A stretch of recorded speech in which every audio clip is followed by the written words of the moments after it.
Welcome back to another episode of A Book a Day podcast.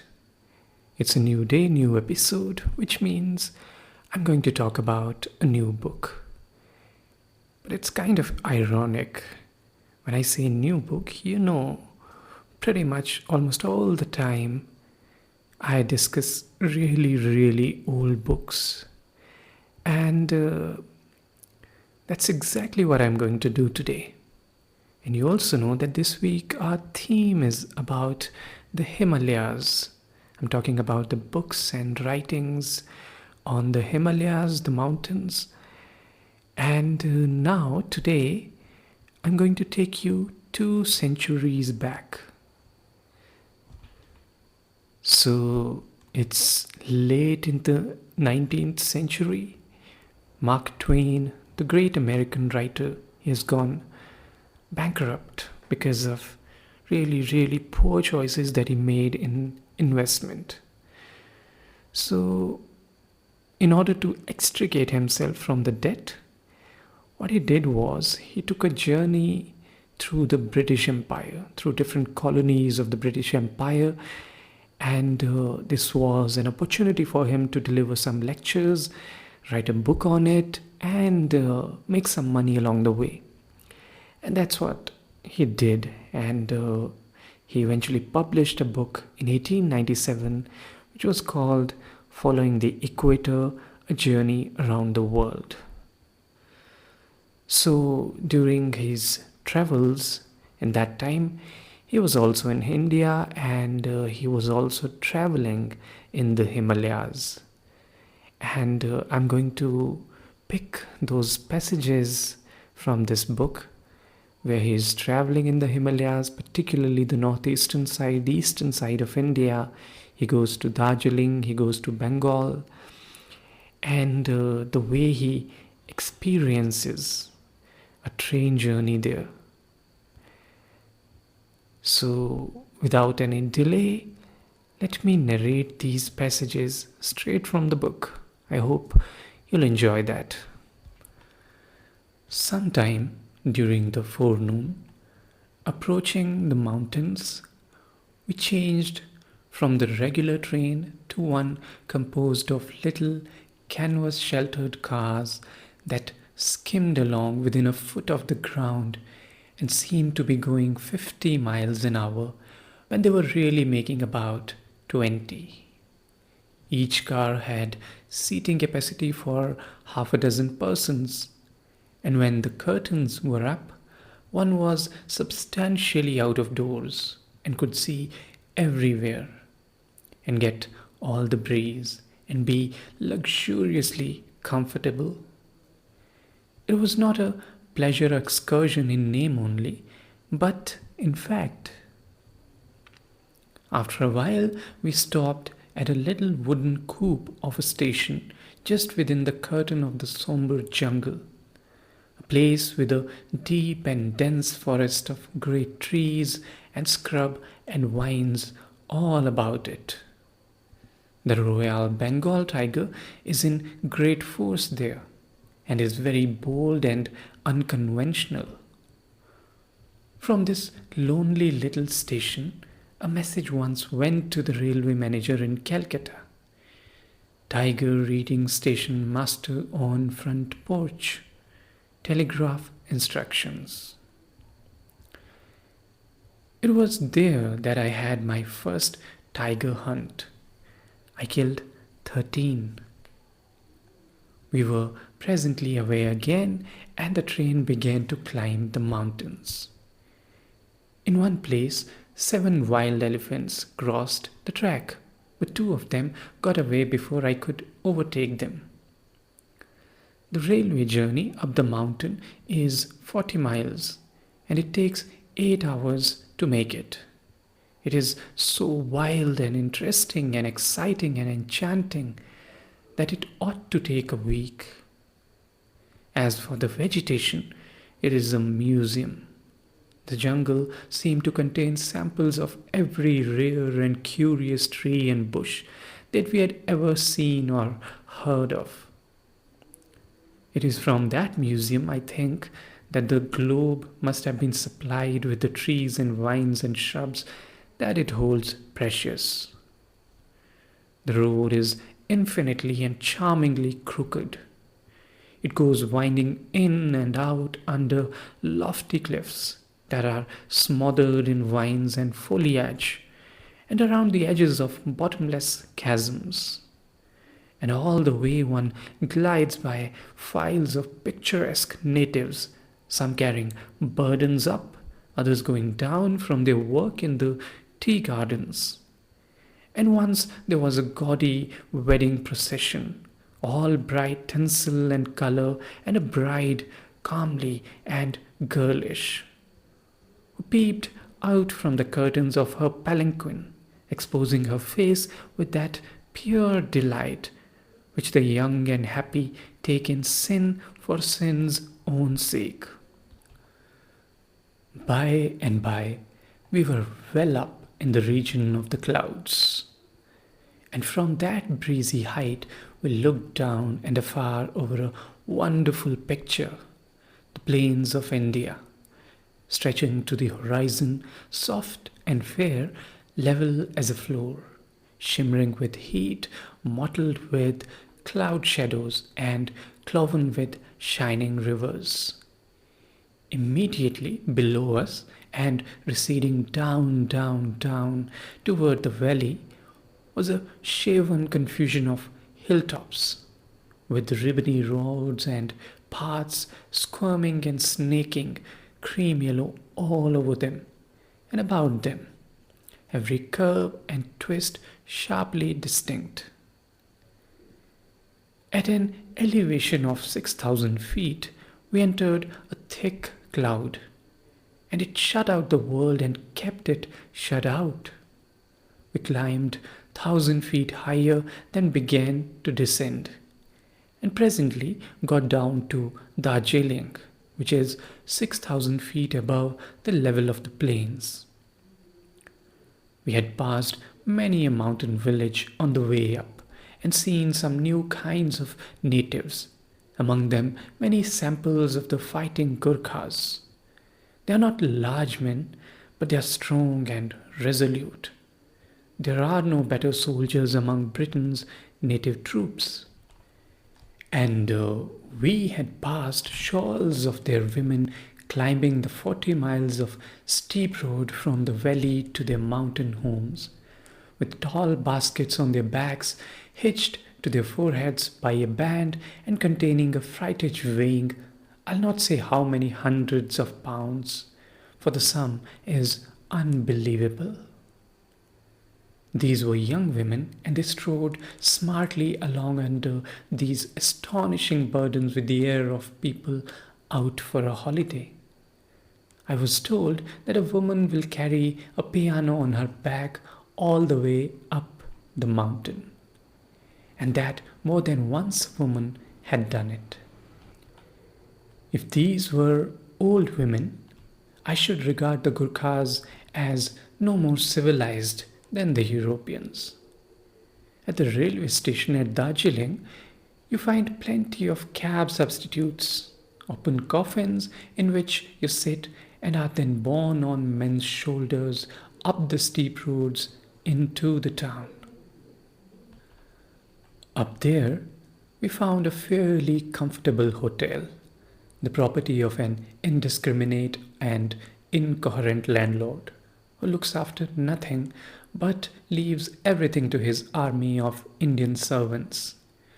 No, he does look after the bill, to be just to him, and the tourist cannot do better than follow his example. I was told by a resident that the summit of Kanchenjunga is often hidden in the clouds, and that sometimes a tourist has waited 22 days and then been obliged to go away without a sight of it, and yet went not disappointed. For when he got his hotel bill, he recognized that he was now seeing the highest thing in the Himalayas. But this is probably a lie. After lecturing, I went to the club that night, and that was a comfortable place. It is loftily situated and looks out over a vast spread of scenery. From it, you can see where the boundaries of three countries come together some 30 miles away. Tibet is one of them, Nepal another, and I think Herzegovina was the other. Apparently, in every town and city in India, the gentlemen of the British civil and military service have a club.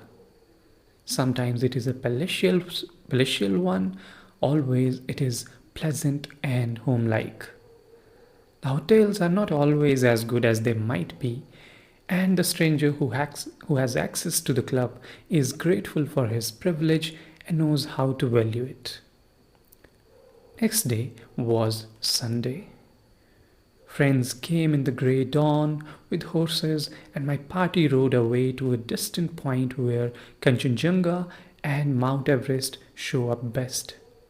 But I stayed at home for a private view, for it was very cold, and I was not acquainted with the horses anyway.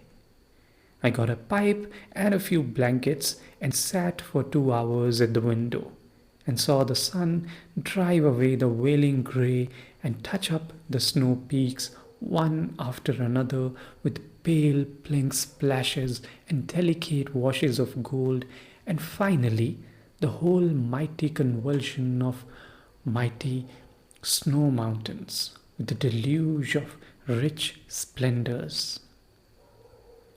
Kanchenjunga's peak was but fitfully visible, but in the between times it was vividly clear against the sky. Away up there in the blue dome, more than 28,000 feet above the sea level, the loftiest land I had ever seen by 12,000 feet or more. It was 45 miles away. Mount Everest is 1,000 feet higher, but it was not a part of that sea of mountains that piled up there before me, so I did not see it. But I did not care because I think that mountains that are as high as that are disagreeable. I changed from the back to the front of the house and spent the rest of the morning there, watching the swarthy strange tribes flock by from their far homes in the Himalayas. All ages and both sexes were represented, and the breeds were quite new to me, though the costumes of the Tibetans made them look like a good deal like Chinamen. The prayer wheel was a frequent feature. It brought me near to these people and made them seem kinfolk of mine. Through a preacher, we do much of our praying by proxy. We do not whirl him around a stick as they do, but that is merely a detail. The swarm swung briskly by hour after hour, a strange and striking pageant. It was wasted there, and it seemed a pity. It should have been sent streaming through the cities of Europe and America to refresh eyes of weary of the pale monotonies of the circus pageant. These people were bound for the bazaar with things to sell. We went down there later and saw that noble congress of the wild peoples and plowed there and there through it, and concluded that it could be worth coming from Calcutta to see, even if there were no Kanchenjunga or Everest. On Monday and Tuesday, at sunrise, we again had fair to middling views of the stupendous mountains. Then, being well cooled off and refreshed, we were ready to chance the weather of the lower world once more. We travelled uphill by the regular train 5 miles to the summit, then changed to a little canvas canopied handcar for the 35-mile descent. It was the size of a sleigh. It had 6 seats and was so low that it seemed to rest on the ground. It had no engine or other propelling power. and needed none to help it fly down those steep inclines. It only needed a strong brake to modify its flight, and it had that.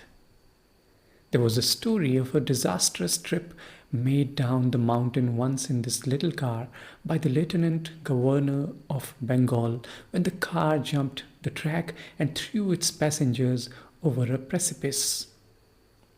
It was not true, but the story had value for me, for it made me nervous, and nervousness wakes a person up and makes him alive and alert and heightens the thrill of a new and doubtful experience.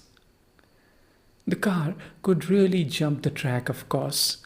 A pebble on the track, placed there by either accident or malice, at a sharp curve where one might strike it before the eye could discover it, could derail the car and fling it down into India. And the fact that Lieutenant Governor had escaped was no proof that I would have the same luck. And standing there, looking down upon the Indian Empire from the airy altitude of 7,000 feet, it seemed unpleasantly far, dangerously far, to be flung from a handcar. But after all, there was but small danger for me. What there was for Mr. Perk, inspector of a division of the Indian police, in whose company and protection we had come from Calcutta. He had seen long service as an artillery officer, was less nervous than I was, and so he was to go ahead of us in a pilot handcar with a Gurkha and another native. And the plan was that when we should see his car jump over a precipice, we must put on our brake and send for another pilot. It was a good arrangement. Also, Mr. Bernard, chief engineer of the mountain division of the road, was to take personal charge of our car. And he had been down the mountain in it many a time. Everything looked safe. Indeed, there was but one questionable detail left. The regular train was to follow us as soon as we should start, and it might run over us. Privately, I thought it would. The road fell sharply down in front of us and went corkscrewing in and out around the crags and precipices, down, down, forever down, suggesting nothing so exactly or so uncomfortably as a crooked toboggan slide with no end to it. Mr. Perk waved his flag and started, like an arrow from a bow, and before I could get out of the car, we were gone too. I had previously but one sensation like the shock of that departure, and that was the gaspy shock that took my breath away the first time that I was discharged from the summit of a toboggan slide. But in both instances, the sensation was pleasurable, intensely so. It was a sudden and immense exaltation, a mixed ecstasy of deadly fright and unimaginable joy. I believe that this combination makes the perfection of human delight. The pilot car's flight down the mountain suggested the swoop of a swallow that is skimming the ground.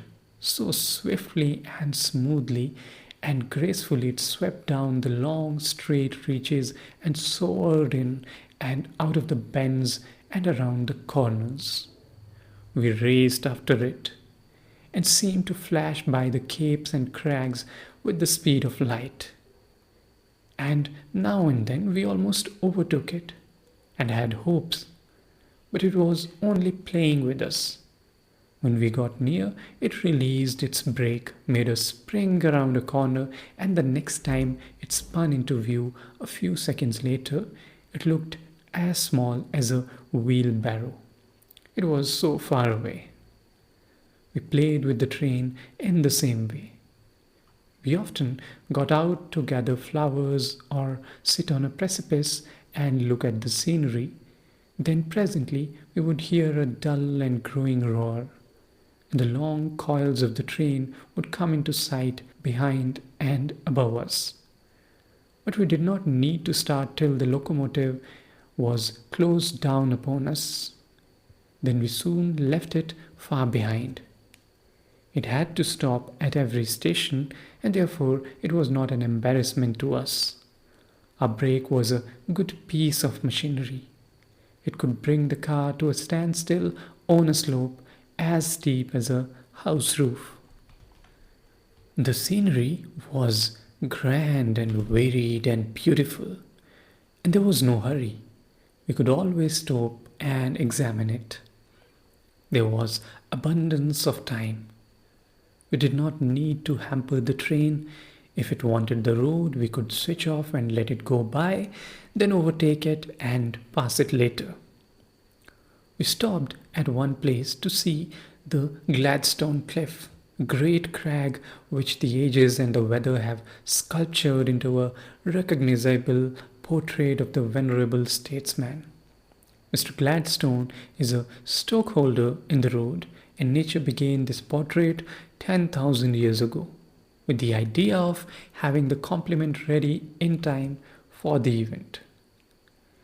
We saw a banyan tree which sent down supporting stems from branches which were 60 feet above the ground. That is, I suppose, it was a banyan. Its bark resembled that of the great banyan in the botanical gardens at Calcutta, that spider-legged thing with its wilderness of vegetable columns. And there were frequent glimpses of a totally leafless tree upon those innumerable twigs and branches a cloud of crimson butterflies had lighted. In fact, these brilliant red butterflies were flowers, but the illusion was good. A few miles down the mountain, we stopped half an hour to see a Tibetan dramatic performance. It was in the open air on the hillside. The audience was composed of Tibetans, Gurkhas, and other unusual people. The costumes of the actors were in the last degree outlandish, and the performance was in keeping with the clothes. To an accompaniment of barbarous noises, the actors stepped out one after another and began to spin around with immense swiftness and vigor and violence, chanting all the while, and soon the whole troupe would be spinning and chanting and raising the dust. They were performing an ancient and celebrated historical play, and a Chinaman explained it to me in pidgin English as it went along. The play was obscure enough without the explanation. With the explanation added, it was opaque. As a drama, this ancient historical work of art was defective. But as a wild and barbarous spectacle, the representation was beyond criticism. Far down the mountain, we got out to look at a piece of remarkable loop engineering, a spiral where the road curves upon itself with such abruptness that when the regular train came down and entered the loop, we stood over it and saw the locomotive disappear under our bridge, then in a few moments appear again, chasing its own tail. And we saw it gain on it, overtake it, draw ahead past the rear cars, and run a race with that end of the train. It was like a snake swallowing itself. Halfway down the mountain, we stopped about an hour at Mr. Bernard's house for refreshments. And while we were sitting on the veranda looking at the distant panorama of hills through a gap in the forest, we came very near seeing a leopard kill a calf. It killed it the day before. It's a wild place and it's lovely. From the woods all about came the songs of birds.